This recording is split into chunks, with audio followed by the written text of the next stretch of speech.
வணக்கம்டா மாப்பிள்ள, தேனியிலிருந்து. பார்த்தீங்களா, என்னை பிடிச்சி உள்ளே பிடிச்சி அடைச்சி போட்டாங்க. எவ்வளோ குசும்பு இவங்களுக்கு. இப்போ பாருங்க, ஒருத்தன் பேசுவேன். ஹலோ, நீ எப்படா அப்படி சொல்றிய? நான் தான் ட்ரிஸ்டர் பேசுறேன். ஏய், எடியாச்சும் மேலே ஏறி நின்னுப்போ.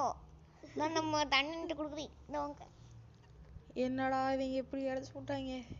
காட்டில் இருக்கோம் ஜாலியாக. நீ 1 கிலோ பைசன் நான் எடுத்து சாப்பிட்டேன்னா நான் எவ்வளோ பெரிய ஆள். என்னை எப்படி போட்டு அடைச்சி விட்டீங்களா அப்படின்னா என்ன துரோகம் பண்ணி. பாவம் என்னை நினச்சி பாருங்கப்பா. என்னை பைத்தான் இருடி என் அண்ணன் அணகொண்டா வருவேன் வச்சு உங்களை முழுங்குறான மட்டும் பாரு. அணகொண்டா வந்துட்டேன். ஹலோ, என்ன பைத்தான் தம்பி எப்படி இருப்பாருக்க? அணகொண்டா நான் வந்துட்டேன். இப்போ பாரு, எல்லாத்தையும் முழுங்குறேன். டக்குன்னு பாரு, இப்போ பாரு, எல்லாரையும் முழுங்குறேன். ஒன்றா பாரு, நான் நீ பேசு. என்னடா ஓவரா பண்ற? இந்த ஜூக்காரிங்க இருக்காங்க பாரு மண்டை கணமா. இவ்வளோ ஓவரா பண்ணக்கூடாதுப்பா. எல்லாம் ஒரு அளவு தான்.